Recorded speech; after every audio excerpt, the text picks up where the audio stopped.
You're listening to the Run for Your Lives podcast.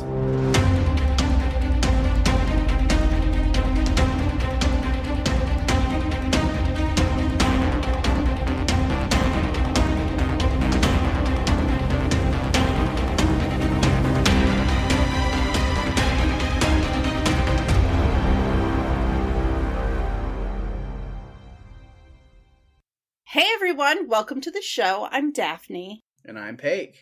And this is the Run for Your Lives podcast.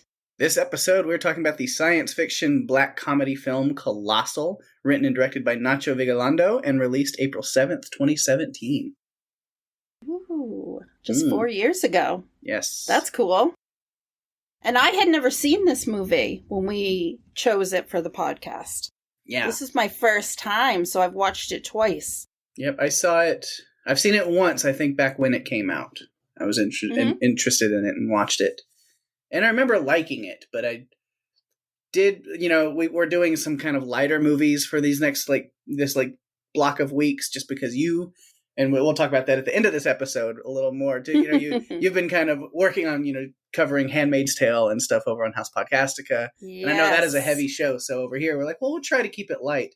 And this one has some comedy moments. It is like a dark comedy, but I forgot how dark the dark part of that could get in this movie until I started watching it for this, and I was like, oh shit, yeah, this one gets a little rough in places. It does. I wasn't expecting it. I read a synopsis about the movie, so I knew that she, Gloria, was an alcoholic, but I didn't know it was going to have additional toxic elements in it, like those toxic friends that I think everyone has in their life. They have one or two that are people that they're toxic. They suck the life out of you. Yeah. And it's hard to cut them out, though, because you care. If you're a caring person, it's hard to cut them out. But when they're that toxic, there's really nothing else you can do. You have to let it go. There's a lot of underlying, meanings behind this movie. There's a lot of metaphor. I think it all is kind of like we all have this monster side that's within us, and we end up hurting people because of it, even when we don't realize we're doing it. And yeah. Yes. I agree. There was a lot I took away from this movie after I watched it the first time, but it wasn't until I just watched it the second time that I really started to understand some of the pieces in it that were really deep. I mean, this movie was, yes, there were funny moments and silly things that happened, but there was a lot of, it's almost depressing, some of the things that happened. Yeah. And when you're looking at what the characters were going through and try to apply it to your own life and what you've done or what, I think we all hope to be good people. And I think she wanted to be a good person, but she also, as an alcoholic, which I believe she was. Yeah. I don't know that at the time she understood the impact it was having on her boyfriend, Tim, and what was really going on and why he had just had enough. So, yeah, there's so much to get into with this. There are some deep things. I wasn't expecting it to be so deep. Yeah. I thought it was going to be a little more lighthearted and fun. I mean, as lighthearted and fun as a monster movie can be. Right. Which, yeah. Unless it's Harry and the Hendersons, they're not that light. So I feel like we should just get into it. All right. So I'll start us off with some behind-the-scenes stuff. Not a ton of information, but it was filmed in Vancouver and Langley, British Columbia, and briefly in Seoul, South Korea. So Nacho Vigalondo has directed only 4 films. Most of them are Spanish films, and one of them was a TV movie called Puka, which I thought was interesting. The music in this film is by the amazing Bear McCreary. Yes. We sing his praises every time his name comes up. He, of course, has done all the music on The Walking Dead, although I know that there's a secondary guy that's now starting to be credited with music. He also did Outlander and the God of War video game, which beautiful makes music. Just Bear McCreary is one of those, Yeah, like there's certain names in music for like TV and stuff, like specifically, even though this was a movie, because you go into music and you're thinking, oh, John Carpenter and Yeah. Stuff, but with TV, Bear McCreary really made his name in a lot of TV, and then video games. He's on a lot of video games, but then it's cool when he does like film stuff like this too, because you can really feel that, because especially at the beginning of the movie where like they would build like a tense moment only for it to be like nothing. Yes. And like he's good at tense music. So I really can pick up there. I'm like, yeah, that's his flavor. Definitely. It makes me want to go back and do God of War again just so that I can hear the music. Because I didn't pay as close attention Ragnarok the first this time. Year. So I know. Don't have to wait too much longer, hopefully. Nope. I don't think we have an official date, but it's coming. It's coming. Yeah, it's coming. So the film is an international co-production between producers in Canada, Spain, the US, and South Korea. It had a relatively small budget of $15 million. However, it only made back about a third of that at the box office, $4.5 million.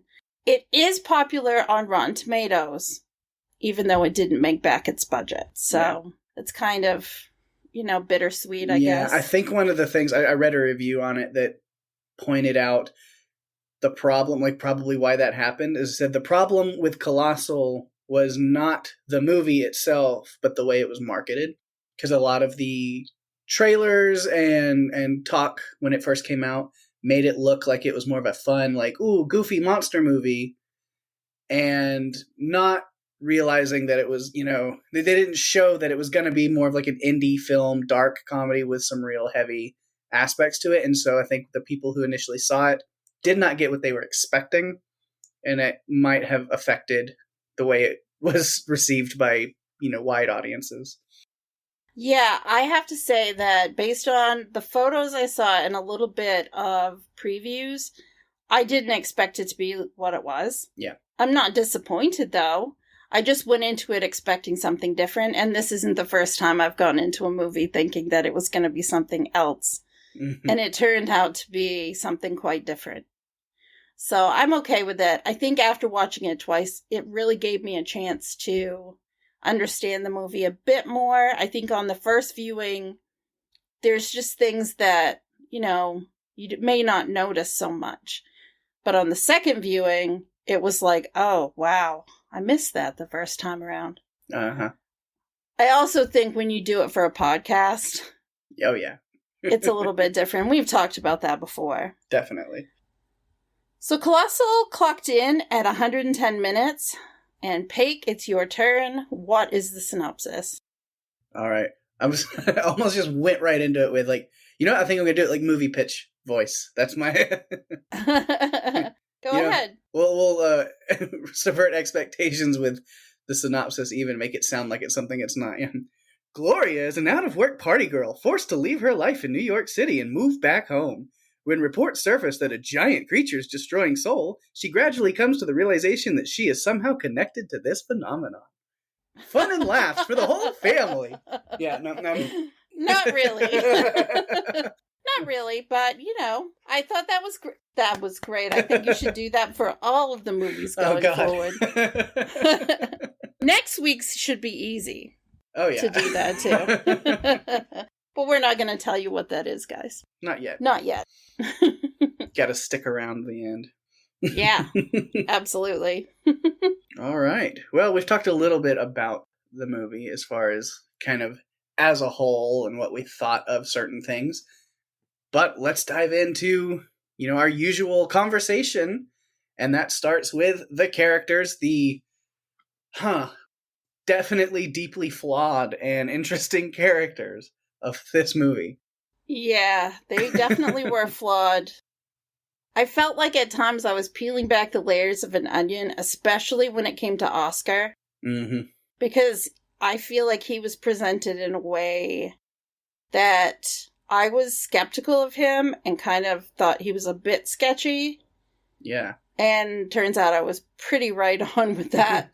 They did a really good job with him of being like, oh, I like him. Now I kind of don't. But maybe he's just, misunderstood. No, he's totally evil. Wait, now I'm sympathetic. No, never mind, I was wrong. Like, it's...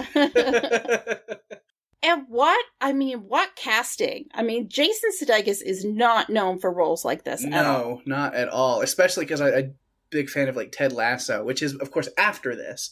But, like, going back and rewatching this after now that I've seen Ted Lasso, and being like, but he's just such a lovable guy. How could you? No. No, Pake. Not so lovable in this film. Yeah. Maybe at first you start to think so, but something about him I felt was off from the beginning. Yeah. And we're kind of talking about Oscar first, but I feel like we should shift back and look at Gloria, because the story really is about her. It is her story, her movie, and I definitely have almost all of my notes on her, so which, yay, it's kind of cool that I get a lead female character that we really get to dive into and talk a lot about, because unfortunately, and I don't know if it's like just kind of unearthed that that's an issue with, I mean, it's an issue like with movies in general, but specifically like kind of the genres that we play with, or is it at least just the movies we've talked about. It's like we've found out, unfortunately, that like a lot of like female leads, quote unquote, in these movies are still just so, unfortunately, like terribly unrepresented and unformed, and so it's good at least to be like, oh, we actually have a lot to dive into on a female character in this movie. Yeah, I was really excited because, like you said, a lot of times women aren't the lead in a monster film. And also, in some cases, the women that are leads are not well written. Like, they're just not well represented. And this one, they made her really complicated. And there were times that I didn't know if I liked her. But I think there was one point where I shifted and said, no, even though she's really flawed and she's dealing with all of this shit and she's a bit of a mess, there is a heart in there and she does care about other people. Yeah. And I feel like her arc in this film was pretty interesting. Yeah. Where she started, where she ended. Yeah, her arc is awesome. But it doesn't end all, like, picture perfect either. Like, still where the arc ends is, like, there's still room and, like, areas for her to grow, for sure. Yeah. She grew a lot in this film, but I think I doubt there's going to be a sequel because it wouldn't make sense. Yeah. At least to me. However, I do think that they left the movie in the only place that it could be.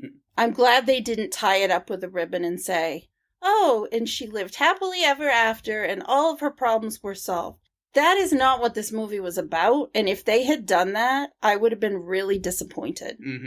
Because it wasn't about that. It was really about her self-discovery and acknowledging and understanding her own flaws and that her actions have repercussions for other people, people. What she does affects others. Yep. And I don't think that she always saw that.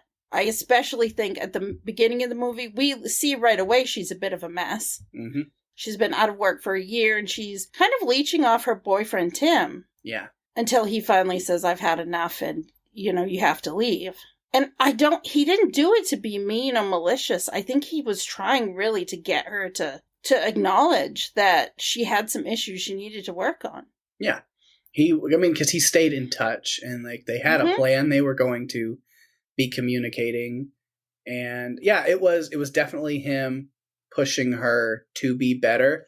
However, I still don't think Tim's a good guy either. All right, I'm looking forward to hearing more about that because I have a few thoughts on that myself. Yeah. Because I feel like he seemed like he was good, but I feel like he didn't trust that she could figure it out on her own and that he had to come save her. But yeah, he kicked her out of his apartment. So I'm not sure. I mean, that's kind of a bit complicated. Yeah. Which, so we'll talk Gloria and kind of her story, but a lot of it, like, especially here at the beginning, is going to be with Tim. And that is, that he kicks her out because he's fed up with, the way that she's living at that time is affecting his relationship with her. And so that comes from the good place of him being like, you need to sort your shit out. and you need to take time away from me to do that.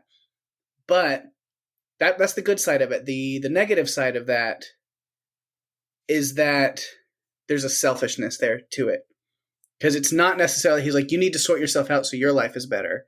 I feel like part of it is coming from, you need to sort yourself out so life is easier on me. It does come from that perspective on him too, because then when he's reaching out to her, it's not all of like, oh, you're still doing this, and oh, you're working at a bar, and you're sleeping on the floor, and you're doing this. It's not like, but you are worth more. I really feel this like kind of vein of arrogance, and it was like, you're worth more because you're supposed to be my girlfriend, and I can't have my girlfriend being this person. He was really judgmental. Yeah. Of her. I mean, she's trying to show that she's trying to be responsible, and he did. Yeah. You're right. You're right. He did.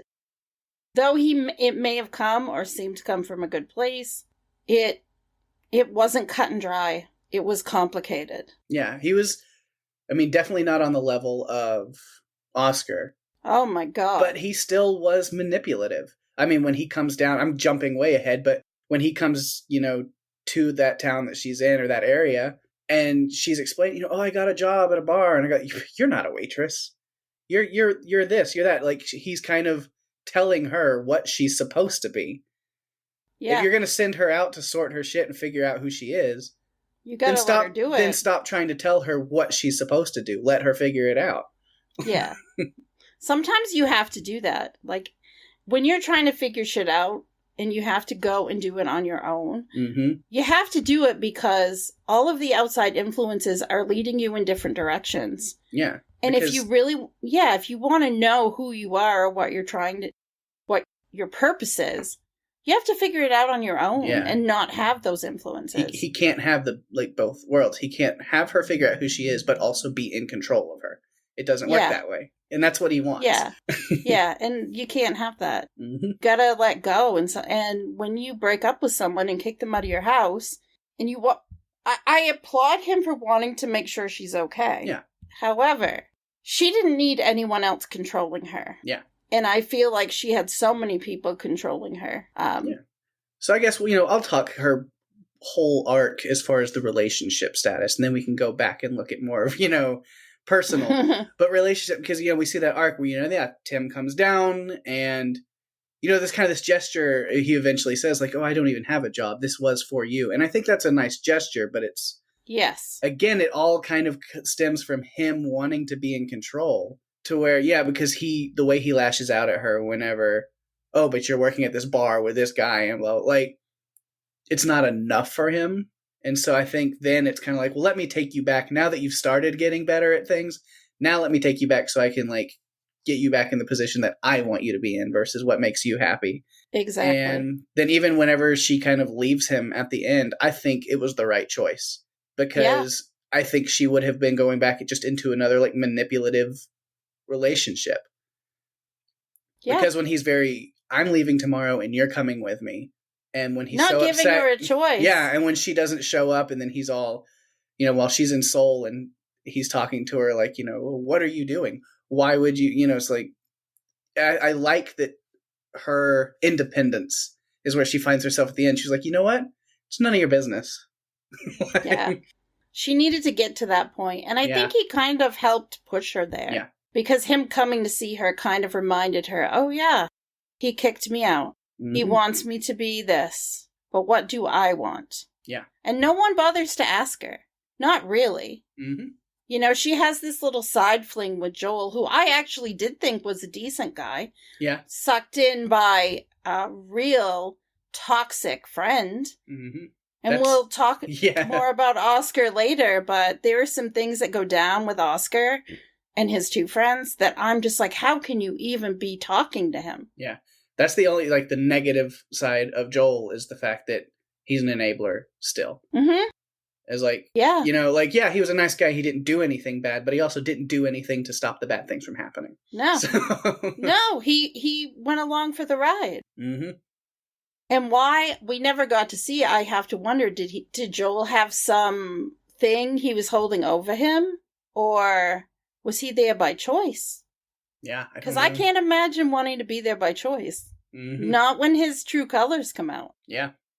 Because Oscar does a good job, I think, of hiding it throughout, but there's a point where it all comes out. Yeah. And you see, like, the layer of onion where it's the nice Oscar kind of fall away, and we get manipulative psycho Oscar.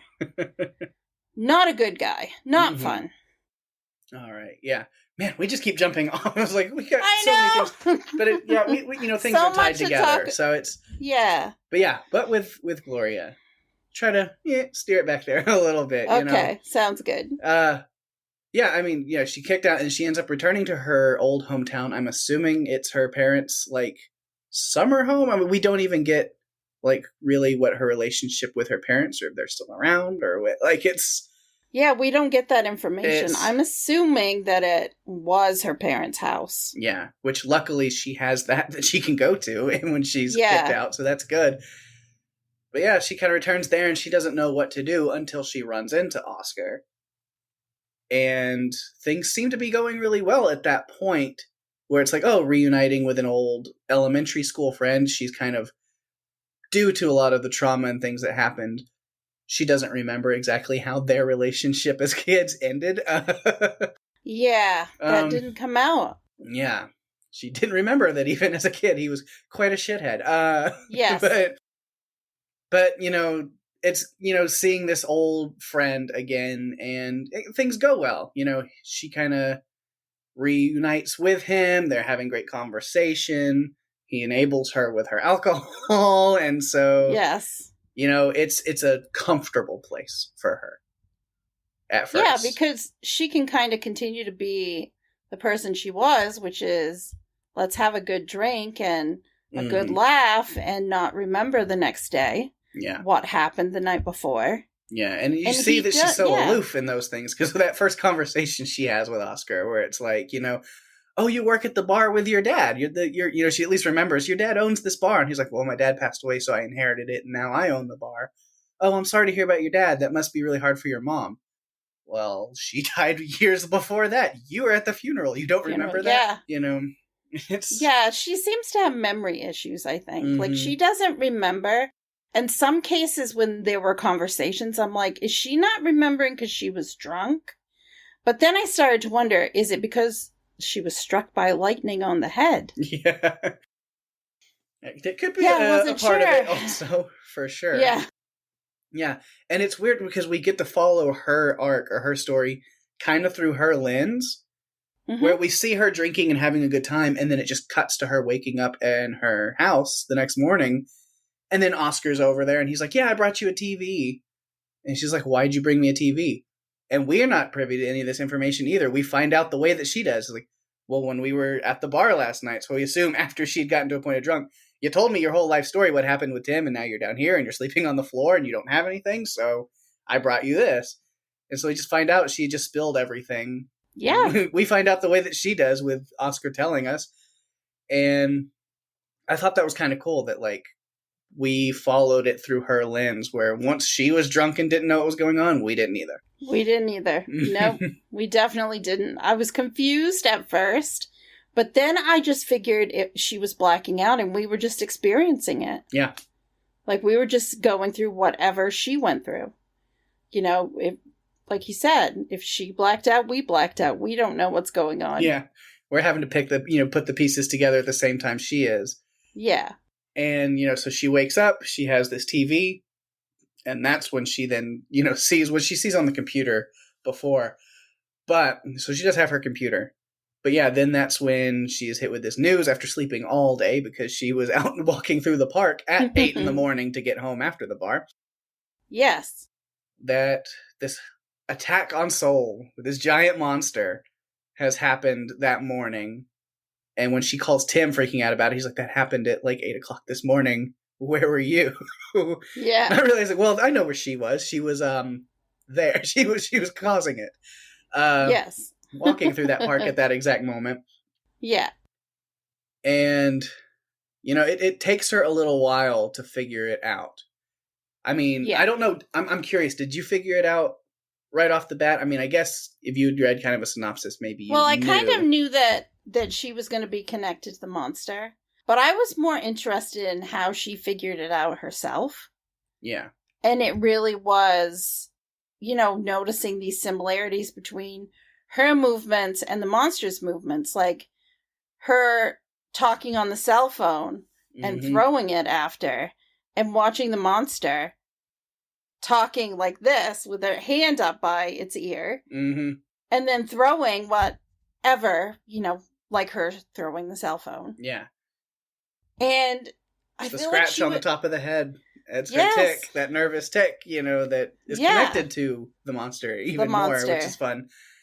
But yeah, when she sees that, it's kind of weird. And then that's when she goes back to the first attack in modern time, not back when she was a kid when this all happened 25 years ago, but the first, current time when this happened. And it's the way that the monster is like, it looks like it's carrying something.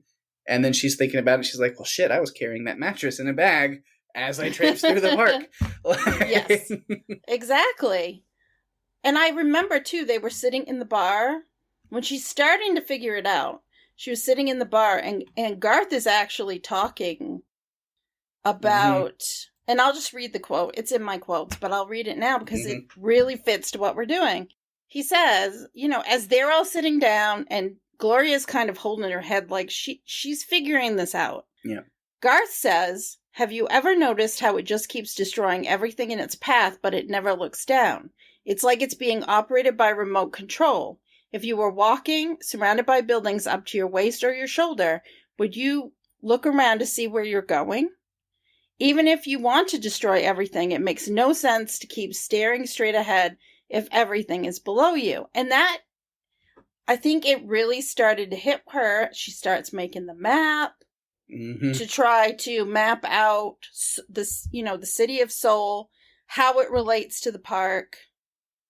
And then she goes and does the test where she puts her hand in the air and then her arms out. And she's not really moving. She's just flailing her arms. Very deliberate movements to be like, okay, if the monster does exactly these things, then it's for sure.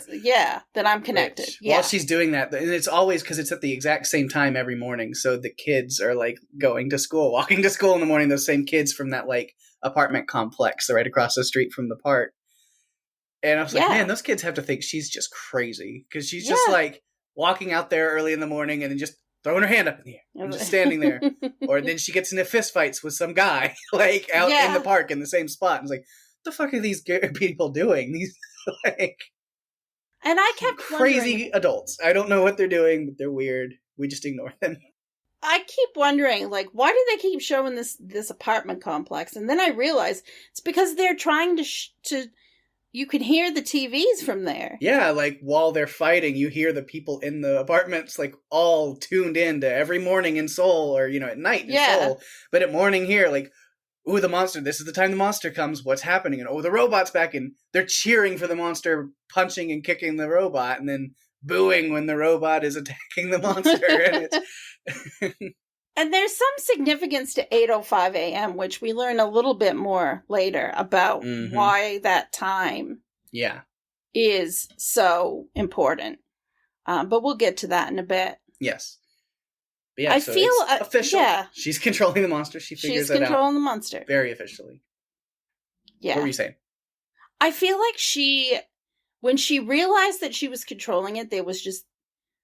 I mean, I think she was shocked. Mm-hmm. I think a little bit of her was kind of excited, like, oh, this is kind of neat, especially when she's showing it to Oscar and Garth and Joel when she's like dancing and it's like, here I am. What's the monster doing? I'm waving to you assholes. Yeah. But then she's also terrified. Yeah. When she realizes that unknowingly she hurt people. Yeah, it was the moment where, because she can also feel kind of what's going on from the monster side. There's that connection to where her sides are getting hurt. She's like, what happened? Oh, they're shooting missiles at you. Who? These guys? And she's still goofing around. She's drunk. And it's when she blows up the helicopter and it hits her in the face and explodes. And she's like, ow. I was like, what was that? A helicopter exploded on my head? And then it comes, she's like with a pilot. And then she's like, real people are dying right now because of what's happening. And that's when she freaks out. She's, I want out. I'm done. Yeah. And that's when, too, she realizes the ramifications and she, like, isn't drinking. Like, she stops drinking because she doesn't want to do something stupid. Yeah. She doesn't want to go and do it inadvertently because she doesn't want to hurt anyone. And that's why, in the end, even though I flip-flopped on how I felt about her at times, I thought she had a good soul. I just think that she just had a mess in her life that needed to be addressed. And she was working on it. Mm-hmm. Yeah, I think, if Oscar wasn't in the equation, if his, manipulative, abusive side didn't come out and stuff, at that point, she immediately would have been like, well, I think it would have been great for her. He was a major obstacle for her because at that point, she would have been like, I'm done drinking. I'm done with this. Like, things are at stake here and I'm not doing this anymore. Yeah. And so, yeah, I mean, that side of it, because as soon as she realizes actual people are dying from her actions, it's kind of a metaphor of like how you affect people unknowingly. Once you realize how you're affecting people, that's when change is a lot easier to come by, because it's that, you're starting to connect with the problems you're causing. Yeah. It's that, the first step is acceptance, like, and like realizing, like admitting that there's a problem. And so it's a much bigger blown up version of it. It's a fantasy version, but the underlying thing is that realizing and admitting this is a problem. Yeah, because if you look at it, the monster could represent her alcoholism. Mm-hmm. It can. And realizing that if she doesn't drink, she's not going to go and be the monster. Yeah. Because she's going to have her wits about her and she's not going to go make that mistake. But if she's under the influence, she could end up going to do it. Yes. And that's not what she wants. Like, she doesn't want to do it. So I feel like, the monster in some ways did her a favor. This whole thing did her a favor. Yeah. Because she wasn't ready to acknowledge her alcoholism. But through dealing with the connection to the monster, she was addressing it. She's like, I can't do this anymore. I can't. And you see her drinking water and it's like, wow, she's starting to really understand that she's got to deal with the monster. Yeah. Figuratively and literally. Yeah, exactly. Which is great. I do love the metaphor in that. I like those kind of deep things. Yeah, and then she wakes up the next morning and she's just, it's the horror. She wakes up to the TV talking about the monster falling over and crushing all these people and buildings, and that's the only question. And that's, it's the first red flag when Oscar comes over and he just seems like nothing's wrong. Yes. Because she's asking, how many people did I kill? How many? Like, she's legitimately worried. This is bothering her, and Oscar's kind of like, it's nothing. It's no big deal. We see that he doesn't have this sympathy or empathy for any of the situation. Not at all. And it should have been, the big, like, first, like, red flag. Because she's like, what? And he's like, oh, it's just a couple, just a few. It's not a big deal. It's like, these are lives. She's very, upset about it, rightfully. Yeah. And so I think she has a great idea. Oscar just kind of goes along with it, but they're sitting there talking about it, and it really is eating away at her and bothering her, where she's freaking out of like, people are looking, and it's played for comedy, but at the same time, you really see how much it's plaguing her thoughts and her actions. Yeah. And I like her idea. I do too. I thought it was really clever to do that. And Oscar does help her with it, which I'm shocked.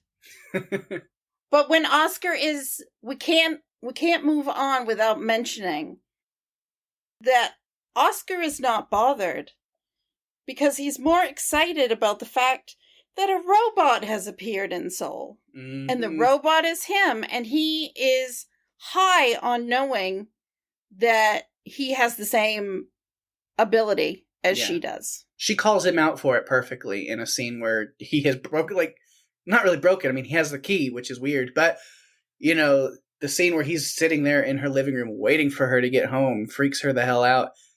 But then she calls him out for it, and I love it, where she's just like, oh, that's your problem. Is like, you're just sad and pathetic that your life, you hate yourself because you idolize me because I got out of this town and I moved to New York and I did something with my life, or at least that's what you think.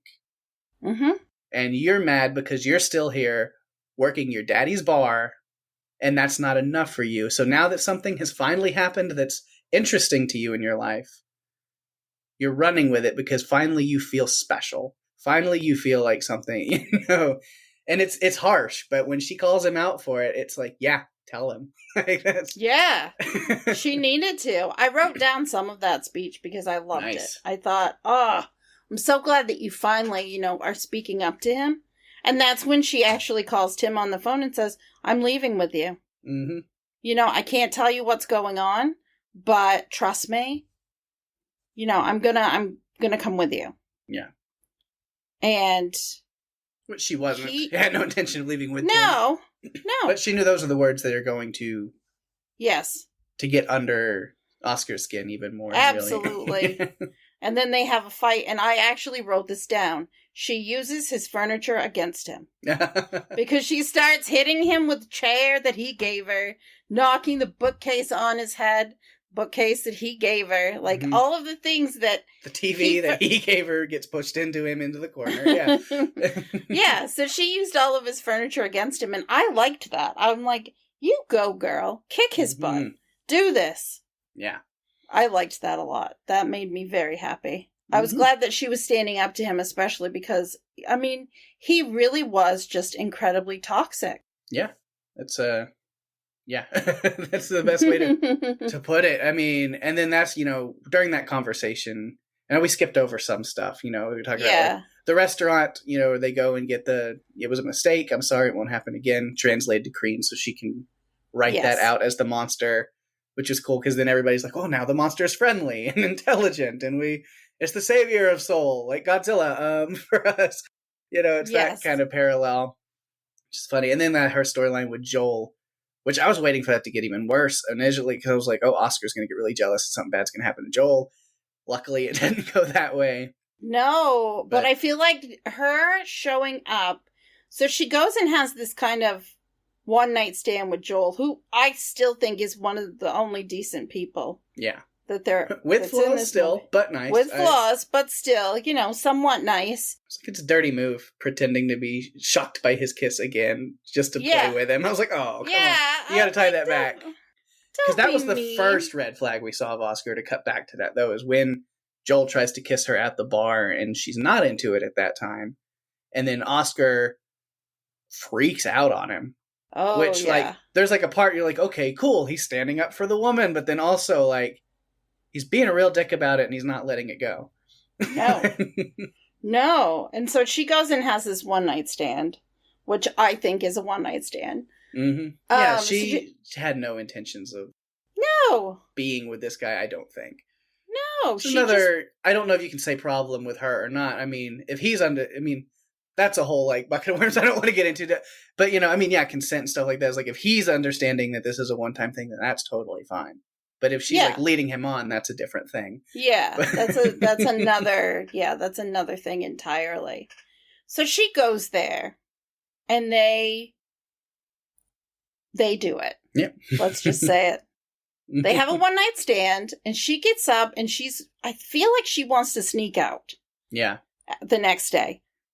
She walks by the TV 2 or 3 times till she realizes that there's a robot standing in the middle of Seoul shaking a leg. Mm-hmm.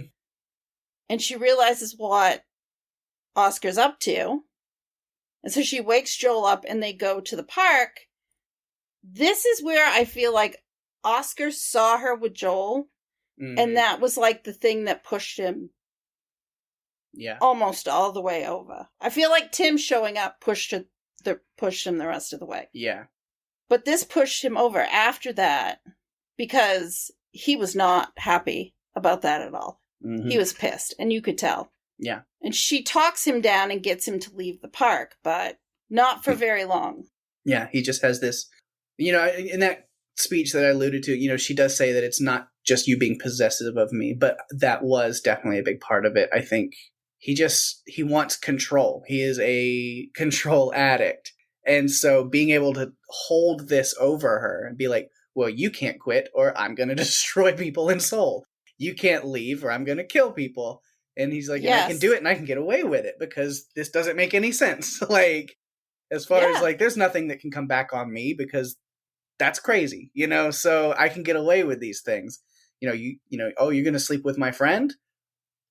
I'm going to act out about it. Oh, your boyfriend is coming back and you want to go with him? No, because I'm in control. Exactly. And I mean, he guilted her so much into working at the bar more.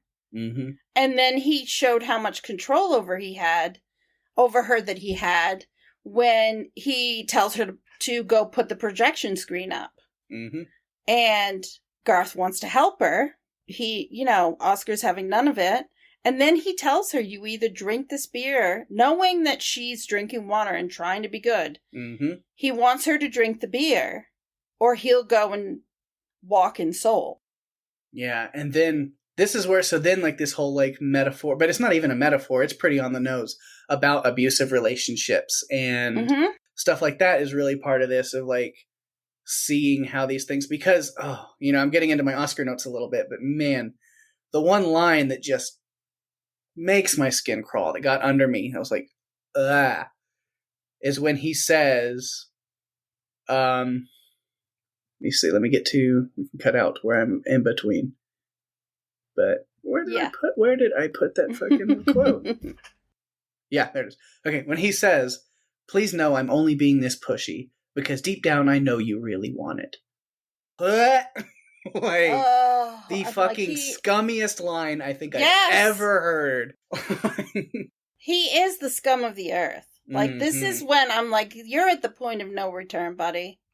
You have crossed the line. You cannot go back from this. No. It's over. Yeah. It's over. Ugh. But I did love that she poured the beer. She pours the beer in front of him. Like, she doesn't drink it. She goes over, she picks it up, and she pours it. And I don't think the Gloria we saw at the beginning of the movie would have done that. No. But I feel like she had grown enough where she just pours it out. And that makes him even madder. Yeah. Because he wants to go traipsing around. He tells her, he goes out to the truck with Joel, who can't seem to get away or want to get away. Yep, there's the problem with Joel is, again, I'm like, you're having this opportunity where you can take your friend's keys. You can stop him from doing this.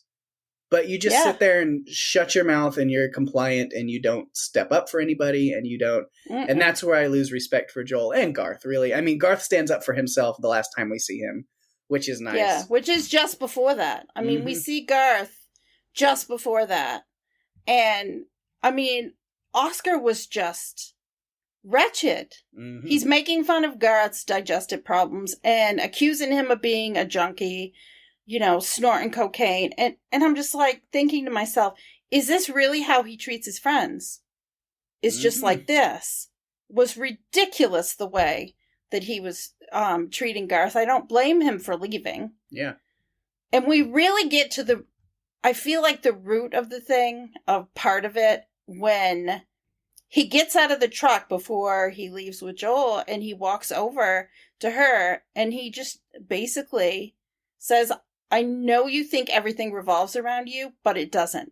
Not anymore. My life is just as amazing as yours now, for once. And if you don't like it, fuck you. And that is before she goes and basically goes on her little discussion about him. Like about how he feels about himself and how that affects who he is. Yeah. That's when I'm just like, okay. Yeah, this really is about power. I think he wanted her to drink because he knows when she's drunk, he has even more ability to be in control over her. No one is willing to let her have control of her own life. Yeah. Everyone wants to save her. They all want, under the guise of saving, they want to rescue her. Yep. Under this, umbrella of we just, take care of you and help you sort things out, but the way we want you to, not the way you want to. And that just pissed me off. Yeah. Because she can do this. She can handle this on her own, and I feel like she proved that. she's not perfect, but she's working on things her own way, which will help her in the long run be able to stick with it. Yeah, for sure. And I think, it's a big steps when she realizes, like, yeah, things are really messed up, but I can't just sit here and let it all run over me anymore. This is a time where, like, I have to do something. And it starts with her just standing up to him. She's like, I know this has terrible repercussions, but it's just going to keep happening. Like, if I just let it happen, if I don't stand up for the situation, then it's just going to become a constant every day. I have to be careful of everything that I say and do so he doesn't kill people in South Korea, which sounds wild, but But true. I mean, it's but that's true. what it is. And so I love she has that moment where she finally remembers their past. And like I said, when you realize, like, oh, he was just a shit as a kid too. Because, all the little flashbacks are, oh, how sweet. They're buddies. They're walking to school together and all the wind blows their dioramas away. And so, oh, he's going to climb over the, fence or through the things. And he's going to go over there and he's going to get them.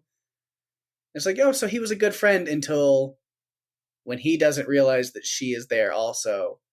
And he takes that moment and he stomps and destroys her. And it has to be out of jealousy. Hers was better. Hers was, and so, I could destroy it and then come back and tell her, oh, it fell into a pond or it got scratched up and ruined by the trees and it got all broken. Sorry. Like, there's a whole plan that he had for that. Since she sees that, she's angry. And then that's when the whole crazy supernatural lightning storm that attaches them to living kaiju versions of the toys that they have in their bags. That's where it's like real crazy. But if you can run with that, then that's, what it is. Yeah, the lightning strikes both of them in the head, and he has a robot and she has a monster. Yeah. And they're connected to that entity, I guess. Yeah, it ties them to those creatures, those things, to that location, to Seoul, because that's what their dioramas were was of Seoul, South Korea, at that exact 8:05 a.m. at that park. Like, it's all that, like, it's a weird supernatural, like, wormhole's not the right word, but I don't really know what to call it. I know. It's strange. Temporal event. It's And when she's struck in the head, she actually bleeds. Yeah. And it kind of goes back to that tic that she has where she scratches the top of her head. And I feel like I saw her do it quite a few times when she's around Oscar. Like, it itches when she's around Oscar. And I don't know if it's some subliminal thing that she doesn't realize because she doesn't remember at first why she was doing it, like why it was happening, or why it happened in the first place, like the connection.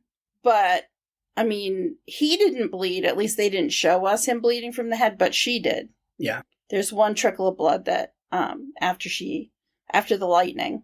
And when they do this, it's like 8:05 a.m. and the park wasn't there. The playground wasn't there. It was just a fenced off construction site. Yeah. So, they talk about it. They talk about it. And there is reference at one point to the monsters appearing in Seoul 25 years ago. Yeah. And it just stood there. And that's because that's when she was a kid after this had happened, or while it was happening. And she's just standing there looking mad because of what he did. Yeah. It's crazy. I mean, it's It's kind of clever, though. I mean, the story itself is kind of clever. So I enjoyed that part of it. I enjoyed that it was clever. Yeah, for sure. And they have that big showdown, I guess, and he finally does storm off. Again, I'm cutting into my Oscar notes, but it's just while I'm going through the story, I'm like, I feel like we've covered most of Gloria, and I feel like Oscar is the other big part of this. Yeah. I have as disturbing as it is, you can't help but laugh a little bit when Jason Sudeikis is bitterly swimming through a full, a pool full of leaves, angrily scowling as Anne Hathaway's gripping a broken chair to swing at him. It's a little wild. I know. But, it was like, but who knew? And then, so he finally gets to the park and they fight. I mean, and he straight up socks her. I mean, we see her eye, like blood vessels have popped in her eye, and he is just completely unhinged at this point. but, pushes her down, knocks her to the ground, and she can't get back up. And I was like, who knew that watching a grown man stomp around angrily on a playground could actually make you feel so disgusted and horrified? Oh, it's just like a brat that doesn't get their own way. Mm-hmm. They're going to take their toys and go home. Yeah. Oh, God, it reminds me of someone else. But we're not going there. But yeah, it's crazy. And then, she does, after that happens and he drives off and she goes back home and she doesn't know what to do. So I said, when in doubt, roll yourself up in a mattress burrito. That might help. I feel like we all need to have our own mattress burritos so that whenever life is staring us down and we don't have a clue what we're supposed to be doing, roll yourself up. Mm-hmm. It always clears everything up. Oh, yeah. And it kind of, it's not the mattress burrito that does it, but, while her, like, kind of being, in a huff and everything, and the map of, that spot where they're at, tied to Seoul, flips upside down. Mm-hmm. And it gives her this idea. She's going to take a little trip. Mm-hmm. She's like, well, if that connection is, if we're standing in that spot as people and the monsters appear in Seoul, she has an idea, well, what if I'm standing in that exact spot in Seoul at that time? What happens here? Exactly. And I wasn't sure what was going to happen. Mm-hmm. But she gets there and she goes to the she goes to the spot, which is by the river. And I'm just thinking, okay, I don't know what's going to happen. And then the monster strolls into the playground, and I'm just like, oh, it's going to work. Oh yeah, that whole scene is wild, but I love it. Yeah, me too. I really liked the comeuppance that he gets, because I didn't feel he was redeemable at all. Yeah. I'm like, I'm sorry, you're not redeemable. You need to go. Yeah, and that'll take care of it the way she goes. And you do think for a second, though, that she's going to spare him. And maybe he'll learn his lesson and all that. But just that look in her eyes, blood vessels burst from him punching her, like, she's over it. And I don't know when he yells something about, like, you fucking bitch or whatever. I don't know if she could hear that. I don't think so. But there's just something about that moment where it's just like, nah, fuck him. I'm chunking his ass. I think she could see the contempt in his eyes. Like, she could see his face. Because I feel like she had a device. Like, she was able to see what was going on at the playground, but I could be wrong. Mm-hmm. But I feel like she had it on her phone. And she was trying to figure out where to be to actually pick him up. Mm-hmm. And so she picks him up, and he calls her a bitch. And then the monster throws him far, far away. The end for Oscar. Yeah. Bye-bye now. We're done with him. Yeah. And I was so happy, and I cheered. Things are happily ever after, at least for Soul in that situation. Because we won't have a robot stomping around through a playground anymore. That is done with. And I'm sure she's never going back to that playground again. So no, I don't. Yeah, I don't think she'll ever go back to that town again. Yeah, no. I think that was it. If I were her, she should just get ready and go off somewhere else and start a new life with none of them. Mm-hmm. And just be who she wants to be. Yeah. I was going to say maybe move to Seoul, but probably don't do that just in case you might accidentally, like, stomp your hometown into the ground as a monster. Yeah, you may not want to. So, yeah, go back to New York. Yeah, you may not want to stomp everything around. So, yeah, please be careful. Mm-hmm. But, yeah, and then I do love that they end the movie on, like, kind of a funny note. Where she goes into this bar in Seoul just to, like, sit down and relax and have a little bit of a cry where she's like, I mean, it's a lot that she just did. Yeah. And the bartender there is, very sweet. Are you okay? Are you whatever? And then she's like, yeah, no, I'm okay. And I love her. Like, would you like a drink? And she's, ugh. Like, fuck this again. Yeah. So again, you don't know, like, she still has some things to figure out and work on. Oh, definitely. And I love that they don't really let you know, like, where does she go from here? Like, does she address her alcoholism? We don't know. Does she ever talk to Tim again? We don't know. Yeah. But I feel like it was okay to end it there. Mm-hmm. Because now I can just kind of, in my own mind, decide where she goes from there. Mm-hmm. Because she had already grown so much, even though I know she had more to do. I felt like she'd grown so much that I was proud of what she accomplished. Yeah. At the end. I felt good. I thought the arc was really strong. And I was glad that she was able to overcome a lot of the demons that she had and have an understanding about her alcoholism as a disease and manifesting itself as a monster. I mean, I feel like, okay, that works for me. Yeah.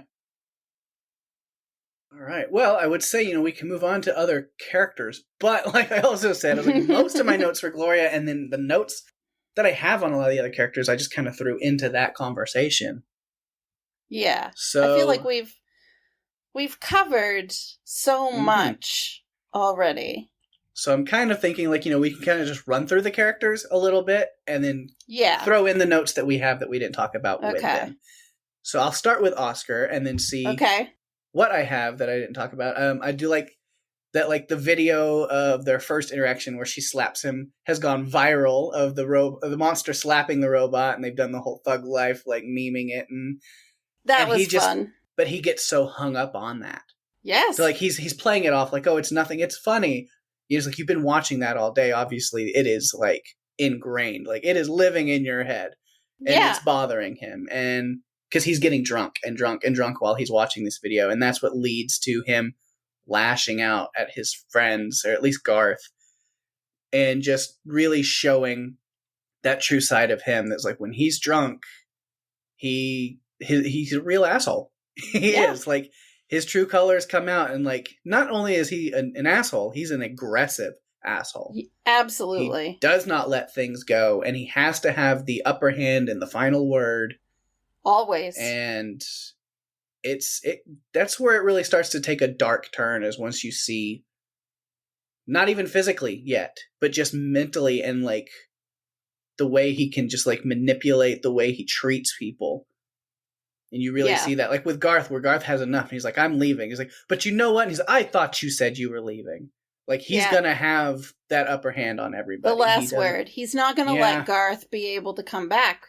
Because Garth might come back with something witty that's going to be way better than anything Oscar could say in return. And he doesn't want that. He really doesn't. Yeah. And the next day, one of my notes is the next day, he has all this furniture delivered to her house. Mm-hmm. Just another kind of manipulative, abusive red flag. It's one of those things that, like... Yeah. Somebody who's, like, abusive and like that kind of relationship, that they're going to do what they can to, oh, I'm sorry, it won't happen again, and let me shower you with gifts and praises so that next time that it definitely will happen, you can remember, oh, but I did nice things for you too. Fuck yourself, buddy.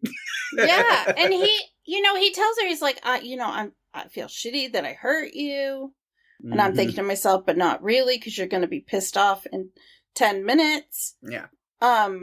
So he has all, the furniture delivered. She doesn't want it. She tells him, if you feel bad, promise me no more late night drinking. When the bar is closed, you'll go home. And things seem okay until Tim comes to town the next day. Mm-hmm. And then he lights that firecracker thing in the middle of the bar. Man, that was just like peak, like crazy. Psycho behavior. Like he was just unhinged at that point, where you're like, because I have, Tim meets Oscar at the bar, and it's a douche off. Oh my god! But Oscar wins by a mile because he brought out the big guns, or more likely the big fireworks. What a psycho! Yeah, it's insane. But yeah, that unhinged kind of thing, and so it's not mentioned in the movie, but I have like a theory, and I feel like I'm pretty right on it. Because while they're having a conversation, Gloria and Oscar, and he talks about, like they're, oh, where have you been since elementary school and stuff? And he goes, I almost got married once. I was engaged to this girl, and her daughter was with her and things. And then he's like talking about, but it just didn't work out because she got bored, and I wasn't special enough for her, so she left. But when she's at his house, she sees pictures with like this woman's face like all scratched out, like a serial killer. Like it was it was not good. Little creepy. And so, I thought about it and I was like, you know what? I don't think she left because she was bored. I think she left because she was scared. I think she saw who you were. Me. I think she saw who you were and didn't want to stick around with the real you, the manipulative, abusive asshole. And she got out. I don't blame her. Kudos to her for seeing the red flags and running a mile away. Mm-hmm. And getting her child out of that situation. Yeah. Because that is not okay. Mm-hmm. Not okay at all. Oh. He's like, look in the dictionary and he is the visual representation of toxic. Yep. Definitely. Like I said, here's a tie-in to something I said. I recorded an episode of Fear the Walking Dead, of Walking Dead cast, so there's an early plug. And I said something about that with red flags, where I said there's enough red flags here to boot an entire soccer team off the field. So that's very clever. That's very clever. Yeah. Very and I plug the other podcast. That way if other people who listen to both of these podcasts can be like, oh, he used that line already on Deadcast last week. No. But we do know that some people listen to both, so yeah. At least they're gonna they'll get a kick out of it when they hear it. But yeah. But that's all I really had on Oscar. Did you have any more? No, I have we have talked. Okay. No, I don't have any other notes on Oscar. I feel like we've covered everything that that the essence of Oscar, I feel like we've covered. Yeah. He's just addicted to power and he's a genocidal maniac. Mm-hmm. Genocidal maniac, which usually you would think that doesn't describe this guy until you're like, but kind of does, because he's knowingly stomping people in South Korea. He is. So yeah, he actually kind of is. It's such a difference from the beginning when we're led to believe like he's this harmless childhood friend. Yeah. And then we learn later, no, he's crazy. He's a psycho. Yeah. Yeah, no. Yeah.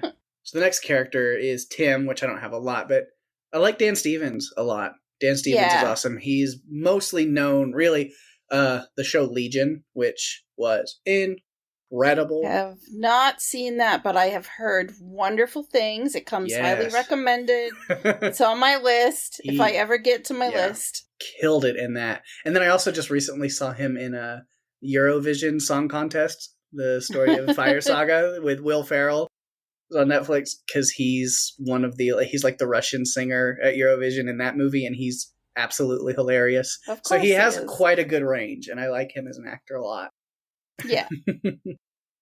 Yeah, all I have is that you have to feel for him because he's been watching her self-destructive behavior for I don't know how long that they were together. So you have to feel for him that he's kind of carrying her. He's the one making the money. She's running around. But still, you did bring up some good points. I still kind of see him as a villain, even though he definitely wouldn't see himself that way.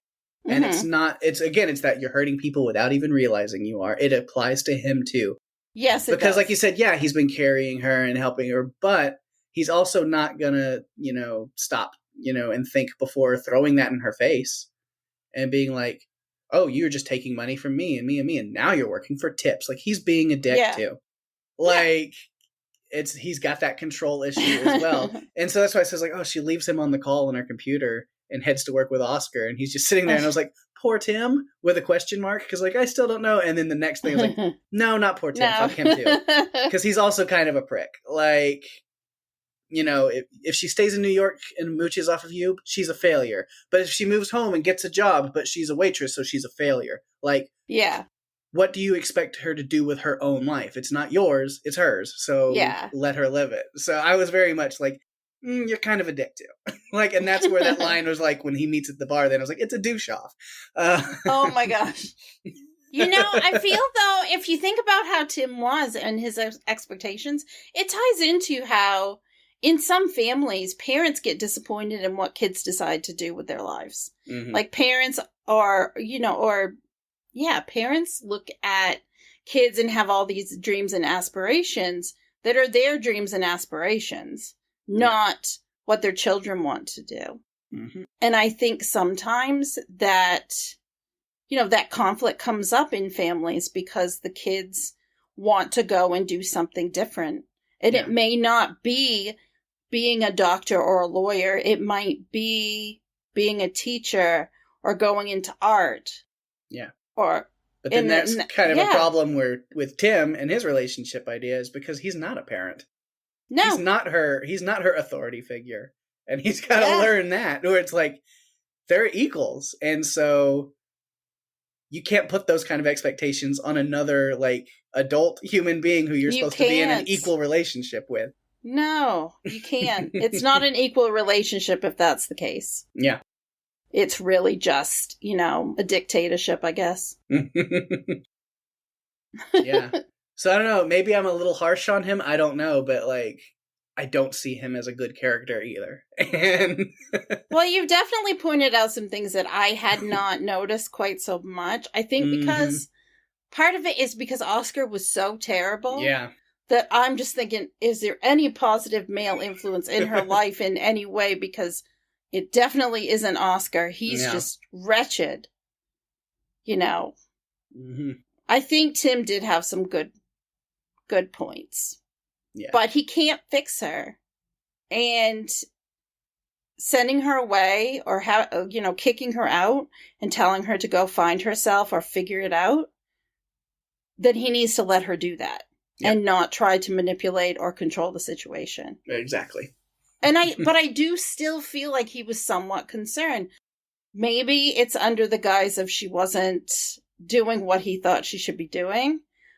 But I do think he may have been concerned that something else was going on. I don't know. I try to see a little more good in him maybe than you do.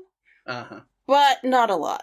Yeah, I mean, what's the saying? The road to hell is paved with good intentions. Good intentions, yes. Like, you can have all your good intentions all you want, but if the end goal is still like this kind of control or, you know, and again, I don't think that he's malicious. I don't think he's doing it on purpose.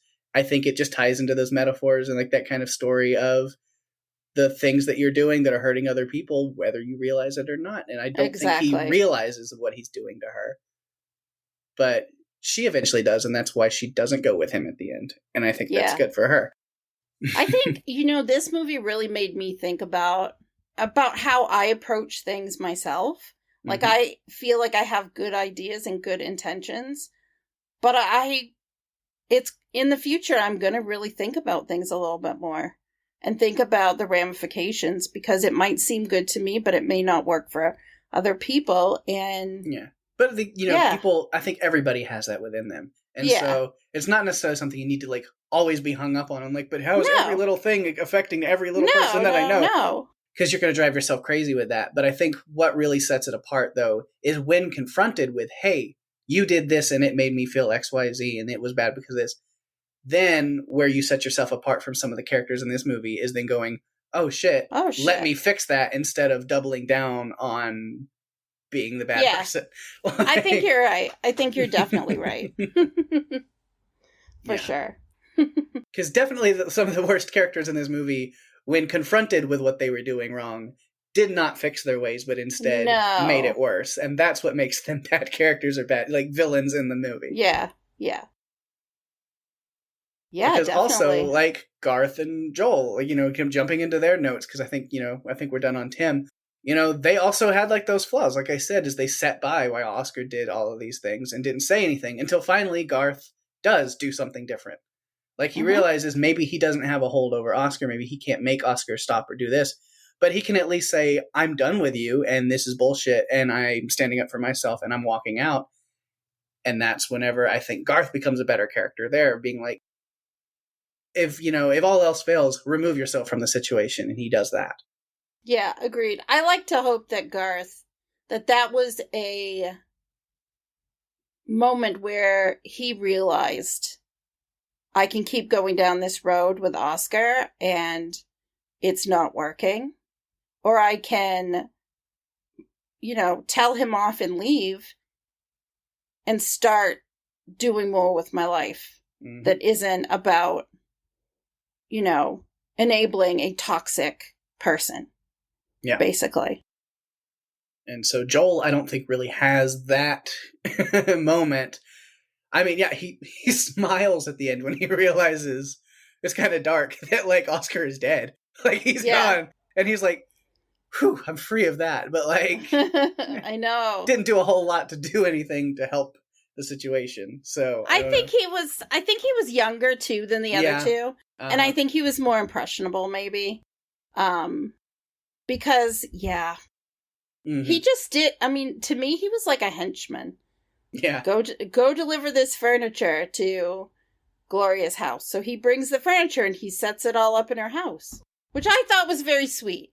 Yeah. That he took the furniture in and set it up. I thought that was very sweet of him to do. But I think he was really naive as well. Yeah, so I don't think he was a bad character in any way. I think he was just, like you said, kind of naive. Misguided. Like, where he was at in life was he was not in a place where he could step out under Oscar and be on his own. He kind of was in a place where he was still blinded by whatever hold that was on him. Yeah. And I can't fault him for that necessarily. No.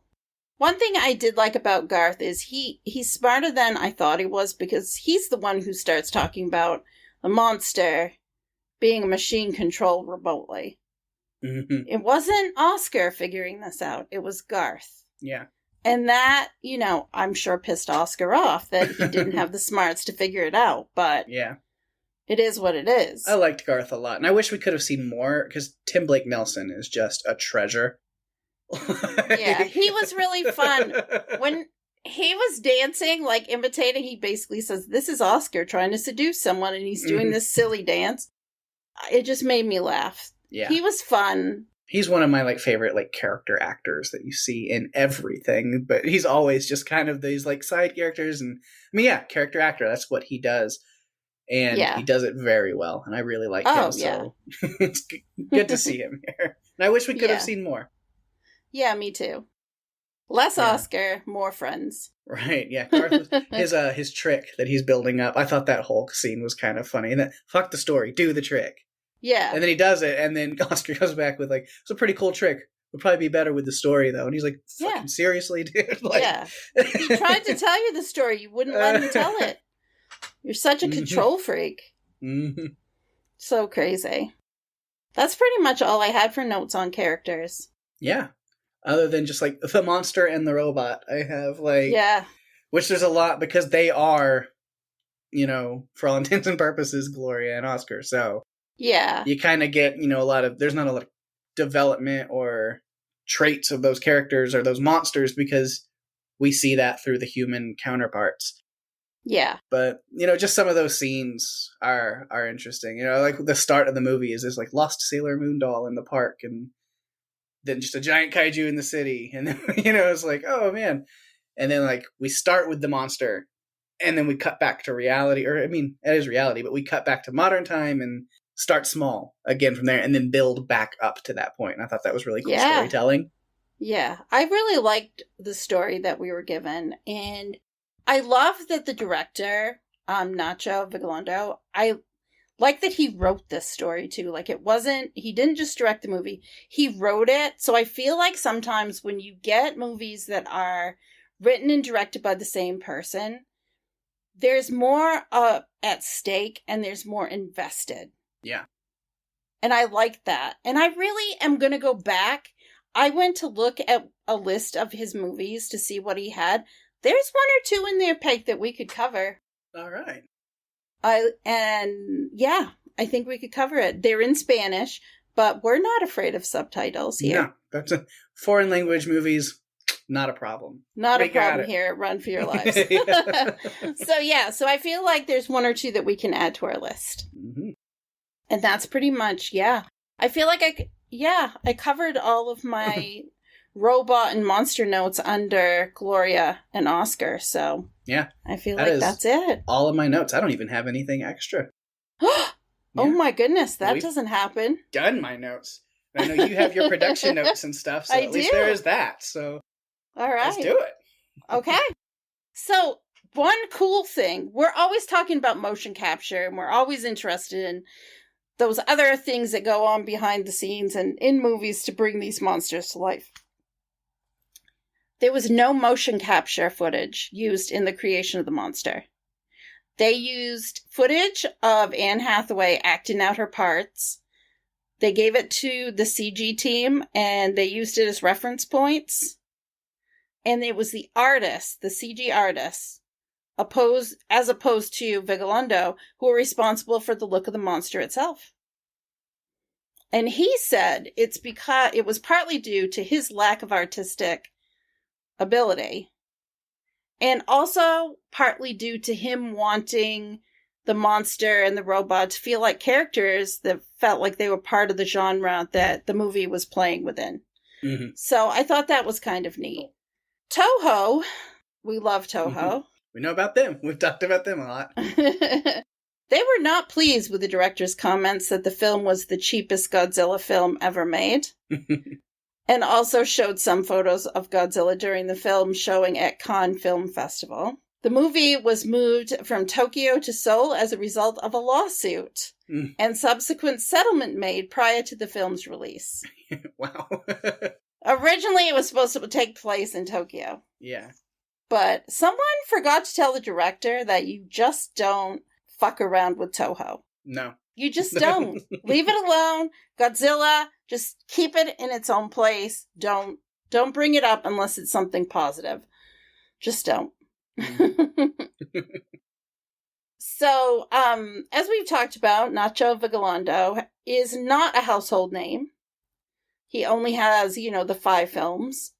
But he was nominated for a 2005 Academy Award for Best Live Action Short Film and a 2004 European Film Award for Best Short Film for his movie titled 7:35 in the Morning. I'm wondering, does he have connections to the morning time?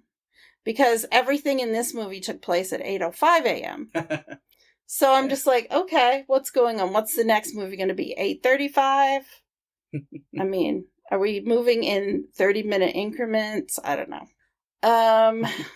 Anne Hathaway was in the second trimester of pregnancy during the filming, and I thought so when she filmed the soul scenes. The way the shirt was I just was like, is she having a baby? Because there's just something different about her in those scenes. Uh-huh. That's where I noticed it. So when I found out that, I'm like, yep, I noticed it. Cool. It's not taking away from anything. Yeah. It's just something that I noticed. And Hathaway actually convinced the director to change the ending to the movie, which added the line that Oscar says to the monster, bitch, which I thought was cool. So I'm wondering if the original ending was supposed to be her, letting him go, and it was a little lighter. I don't know, maybe. I don't know, but I'm okay with the way it ended. Yeah, it's all right. Oscar needed to go. It just needed to happen. In Hathaway, it's something I didn't put in my notes, but it's something I read earlier today. Hathaway really wanted to do this movie because it was different than anything else she had ever done. Although I cannot end the production notes without mentioning something that was almost another character of its own, and that was her wig. That was a bad wig. There's an article on Vulture that's titled "The Biggest Star of Colossal is Anne Hathaway's Wig." It was bad. It was distracting. Even my fiance said, that wig is bad. He said, I think it moved. And even the way that she was playing with her hair in the movie, it's like, that's not real. That's not real. And I did read that she did not like wearing that wig because, for one thing, she was pregnant. She was a little uncomfortable. Yeah. And the wig, she's like, get this off me. So I totally get it. I'm like, yep, okay, you go, Anne Hathaway. You know it's a bad wig. Yeah, that's funny. I had to mention it. It just was bad. All right. Well, it is time for quotes. I say you got a good little bit. I just have a few little sprinklings. But, I have read a couple of them already, so I won't read all of them. So my first quote was a Garth's quote about, have you ever noticed how it just keeps destroying everything in its path, and about not looking down? So I don't feel like I have to read that one again. At the bar after Gloria's written the Korean message, They're discussing how Oscar was able to get his friend to write the message, and he had told him that it's for a tattoo. And Garth says, who gets a tattoo that says, I'm sorry, it was a mistake, it won't happen again? That's how you beg your wife for forgiveness after you've cheated on her. And then he stands up and says, I get it, you tattoo it backwards. That way you're the only one that can read it. And I'm just like, that makes absolutely no sense. But okay, Garth, if that's what you want. Well, yeah. I just thought it was funny. That wraps. I remember that quote. How then that goes? Because he said, you say you're the only one to read it. It's like, well, why would you want to tell yourself that you're sorry? He goes, for getting a tattoo. Oh, so funny. Garth was he was the humor in this movie. Yeah. Really, he was the humor. Then there is a little bit later when he's standing there shaking his leg and being all ridiculous on the playground show. Well, it's actually happening in Seoul and we see it and it does look absolutely ridiculous. Mm-hmm. She's trying to talk him into not doing it, like to be a better person, to step out of the playground. He responds with, oh, come on, you're the one who killed a shitload of people, not me. Spare me the lectures. Mm-hmm. And I was just like, you are such a dick. This needs to stop. So my last one is when Gloria has the flashback and she's actually remembering what Oscar did to her diorama. She says to him, you hate yourself. I used to think it was something else, that you wanted me to be yours, that you wanted to possess me, but no, this is much simpler than that. You hate yourself. You can't stand that your life feels so small. It's that simple and sad. Mm-hmm. It's true. Yeah. I always try to find a funny quote, but I could not find, other than Garth, there really were not a lot of funny quotes. Yeah, no, there's not a lot. Out of the three that I have, which I think the three quotes that I have are all like kind of like in like three scenes in a row. Like they're all just like next to each other. But that was just like when I was like, oh, these are the quotable moments that I wanted. And then the rest of the movie I just watched.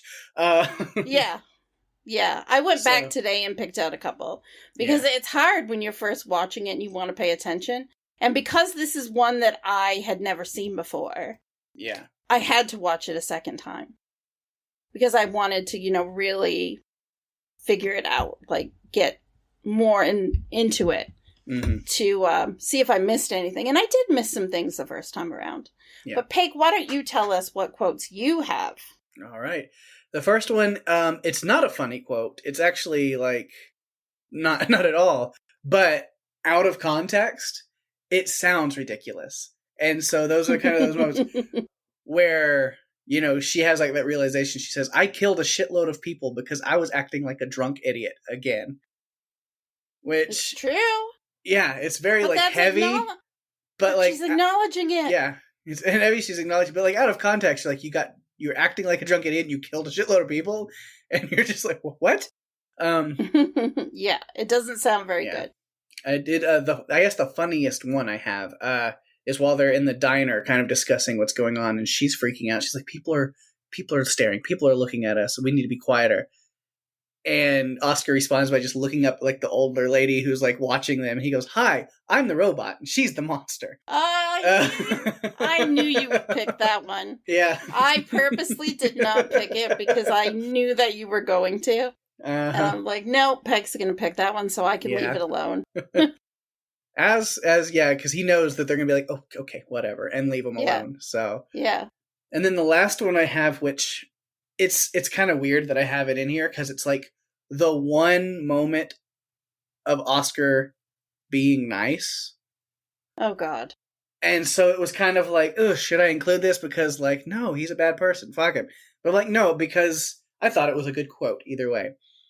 But when they're sitting at the park next to each other and he says, hell, look what had to happen for things to finally get interesting around here. And she goes, yeah, giants attacking South Korea. And he goes, no, I mean you. Oh, that was one moment where he was actually sweet. I know. It was like the one little like sliver of like he could be a good person creeping up just for him to stomp it down into the ground. Of Not course. long after. So Literally. He stomps everything into the ground. Yeah. Oh, not good. Not good. Yeah, that's all I had. All right. Which means we get to do rankings. Yay. Oh, God. Mm-hmm. Rankings. This will be an interesting one. I think so. I think it will. I'm not sure where you're going to go with it. I know where I'm going. I would hope so. I do. I know where I'm going. But I don't know where you're going to go. That is always the thing when we do this. I never know, other than the 2 weeks that we were dead on together, which was strange and hilarious at the same time. I don't know where you're going to go on this one. So I feel like we could be completely on opposite ends with this one. Yeah, I don't know what to expect from this one. So, yeah, definitely. Please don't bore us. Get to the chorus. No, let's do it. No. Okay. And by that, you mean I need to go first? Sure. Yeah. Yeah. No. That was the plan all along. Okay. This movie was a lot deeper than I expected. I wasn't sure how I felt about it the first time through. I actually had a different ranking in mind after watching it the first time. But after watching it the second time this afternoon, I changed my mind a little bit. It's not up there with a lot of great movies that we've covered. Mm-hmm. It would take a lot to get up there. So I feel like I can't give it super high. Yeah. 8s and 9s. I can't. So I'm coming in at a 7.5. All right. So where did you land? All right. So with me, I think it's a very good movie. It can be divisive. I feel like it's one of those movies that's like you're either going to love it or you're not going to love it at all. Like that's just kind of because of the heaviness of it and kind of the indie feel to it. So yeah. There's just people that it's not going to resonate with, and I get that. But for me, I love that kind of stuff. Mm-hmm. So I think the metaphors, the messages, the meanings underneath everything are really powerful, really good. And there's really not a lot of negatives that I can put on this movie other than maybe people just would expect it to be something different. Yes. But I think the characters, even as deplorable as most of them are very well written. They are. So I land right on an 8, actually, myself. Okay, so not too far off. Okay, yeah. I can live with that. Because I did like it. I did like it a lot. But I just can't give it the scores that I've given other movies. Yeah, I get it. But I can live in the 7s. I feel like in the 7s it's okay. Yeah. Yeah, I can definitely let it live there. Oh my goodness. You know what that means. Time to check out what other people thought of this movie. I am ready and excited to find out what they think. Let's get to it. We have one email this week, and it comes from our good friend Kat, who I'm really excited to hear from this week. Me too. Really cool. I knew she is a fan of this movie, and so I'm really excited to see what she had to say. She sent us a good little email here, and I'm really excited to. So I'll just go ahead and jump in and read it. Awesome. She says, hello. Yeah, she says, hello, Daphne, Pake, and all you run for your lifers. I like that. Me too. When I heard you were covering Colossal, I remember saying, I love that movie. I remembered that I liked it, but I didn't remember how dark it was. In my memory, there was a lot more dancing kaiju and just enough Anne Hathaway. Jason Sudeikis was really good in a role he normally doesn't play. The small-town nice guy in the beginning of the movie is what we'd expect from Sudeikis, but that dark, manipulative turn was not something I've seen before or expected. He is the real monster in this movie. IMDb categorizes Colossal as a comedy/science fiction, but it's definitely more drama than comedy. I'm really enjoying the Run for Your Life podcast. You have great chemistry, and it's clear you're having fun. Bringing on guest hosts is great and a lot of fun to listen to. Aw. Well, Thank you so much for your thoughts on the movie that were really great, and then also thank you so much for your kind words. I appreciate that. So do I, Kat. I'm glad that you're enjoying what the movies that we're talking about, and hopefully maybe in the future you guys might get to hear Kat's voice. Yeah. So this is speaking of having great guest hosts, I know there's definitely something on the table for Kat to come and cover with us whenever she's ready and wants to do it. So yeah, it's in the scheduling queue. We're working it out. It'll be so good to have her on with us. Yeah. And then that's it for feedback, but we do have another little thing, which we don't usually do a news section just because it's, we just cover movies as they come up. But so here's the rare appearance of a new section, because something has been, it came up and then a bunch of our friends and people kept tagging us and everything. And so I was like, yeah, no, it's cool and we'll talk about it, but I will let Daphne take that away. Yeah, as Pake said, it's not feedback, but our good friends Derek and Damien both tagged us on Facebook to make sure we saw the amazing news that a sequel to one of our favorite films that we've covered on this podcast is now in the works. John Boyega and Joe Cornish are re-teaming to bring us a sequel to Attack the Block. Yay! I was so excited to see that news. Boyega and Cornish are really gold together, so I am stoked to see them bring... What are they, Pake? Alien gorilla wolf motherfuckers. Yes, that's it. Back to Earth. I read an article today. It was a Deadline article, and there were some really cool quotes, so I'm just going to go through them. Joe Cornish said, "I'm thrilled we're officially announcing our return to the world of Attack the Block on the 10th anniversary of the film's release. I can't wait to work alongside John again, bringing audiences an even bigger slice of inner city alien action." Ugh. So excited. John Boyega said, "I'm excited to see this heightened story return to the streets of London. Moses has remained one of my favorite characters to play, and bringing him back is a huge honor." Nira Park and James Wilson, who were part of the original team for the first film, have also signed on. "More pest is all that I ask. Can you imagine the remaining gang as adults?" Right. Yeah, I don't know, because I've already forgotten the actor who played Pest, but I mean, he hasn't really gone on to do a lot since. So I think it would definitely be something that would be great to bring him back into the acting world to reprise this role, just because it's, I mean, clearly if you listen to this podcast and our coverage of that movie, or even like our look back special we did a while back, Pest is one of the most beloved characters on this yes, podcast. He is. And so you'd have to have him back. Absolutely.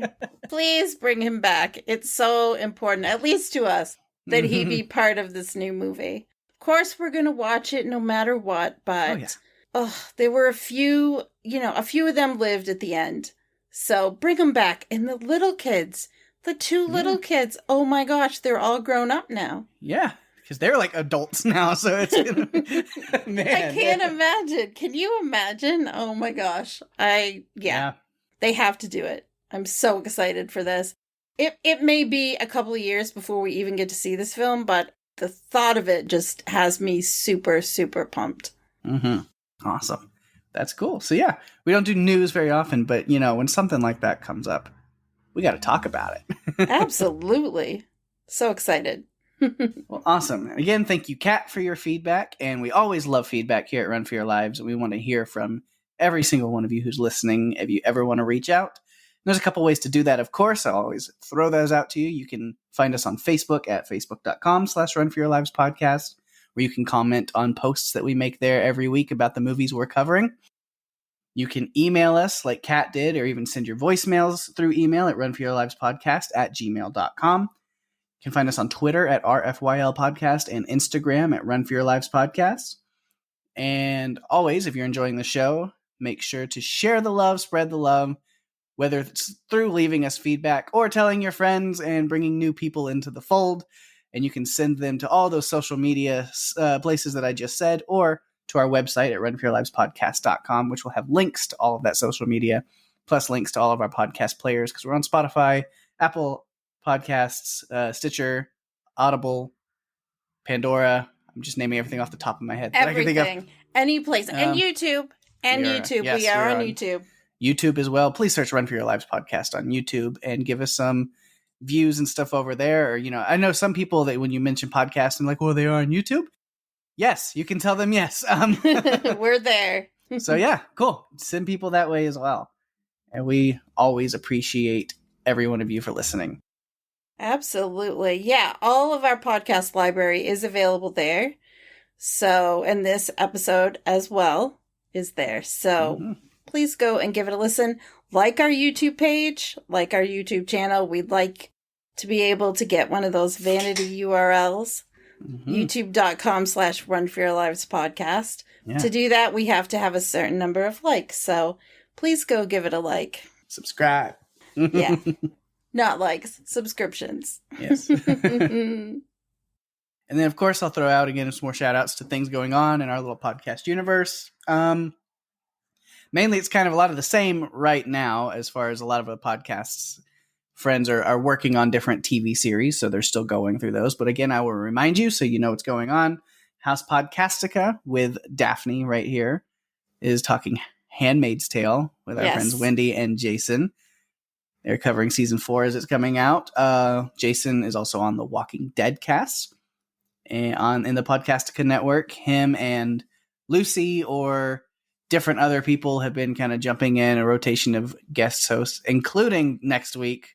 Yes. Daphne and Wendy are going to be jumping on there to talk Fear the Walking Dead season 6. We are. It's going to be fun. It's my first time on Deadcast. I'm looking forward to being there with Wendy and Jason. We're calling it our Handmaid's Tale Team Edition, so I'm really excited to get to break that down. And yeah, I think it's going to be awesome. And Handmaid's Tale, we just released the episode for the 6 episodes. Yeah, we just released our podcast episode for episode 6, so we've only got 4 left in the season. It's going really fast. Yep. So I'm almost caught up. I'm like 2 episodes behind. So awesome. I'm getting there. Awesome. I'm glad that you have been able to get caught up because I know you're super busy. And it's great to have you listening. Yes. And then, of course, yes, TV Podcast Industries, our good friend Derek over there. They are covering Disney Plus's Star Wars, The Bad Batch. So also check that out if you're a big Star Wars fan as well. They've been covering that as it keeps coming out this season. I guess it's the first season, but as they've released those episodes weekly, they're doing that. Yeah. And then my other podcast that I do with my friend Rima, Strange Indeed. We are still on a hiatus for now, but June 4th, Lisey's Story comes out on Apple TV, the new Stephen King adapted, but also written by. So King has a lot to do with it. And so I'm excited. So that's when that series starts. And then we will be covering it as soon as we can right after, weekly or, however. I'm pretty sure they do weekly releases on that. So I think so. I think the plan is for it to be weekly. Yeah. So, I mean, even if it was all dropped at once, when we do Netflix shows over there, we still cover it 1 episode a week. But yes. So starting right after June 4th, we will be covering that. So be on the lookout for that if you're a Stephen King fan for sure. I'm a super Stephen King fan. And I love going week to week with you and Rima. You guys always break things down and get me to think about stuff that I may not have noticed. So I'm super excited to hear you guys break it down, especially because I love this book. Thanks, which I have not read. And I'm okay with that because I like going in really blind on certain things. Yeah. So. I haven't read it in a while, so I think I'm not going to reread it before the series. I want to be able to go in and just kind of immerse myself in it without thinking about the book. Cool. All right. And then Daphne, why don't you tell everybody what is going to be happening right here on Run for Your Lives next week? We've got a fun episode coming up. Yes. Next week, we are discussing the 2006 American action film, Snakes on a Plane. Samuel L. Jackson being Samuel L. Jackson at his Samuel L. Jackson best. Oh yeah, and a bunch of snakes. Yes, that's a fun one. That's all. We had a lot of fun with that one. It's one of my favorite throw on in the background movies, so I'm glad that we've been covering some of these more humorous ones or with a little bit of comedy because I think that it's fun to break it up every once in a while. But don't worry, guys, we're going to be back to some of the darker ones real soon because we've got a great list ahead. Oh, for sure. Thank you so much, everybody. It's awesome. Leave your feedback and stuff for Snakes on a Plane. We'd love to read it next week. Yes, it would be great. We have reached the end of another fun episode. Thanks, everyone, for listening. I'm Daphne. And I'm Pake. And if you have to run from a toxic, despicable, nasty-ass, manipulative monster friend like Oscar, you'd better run for your lives. Bye-bye.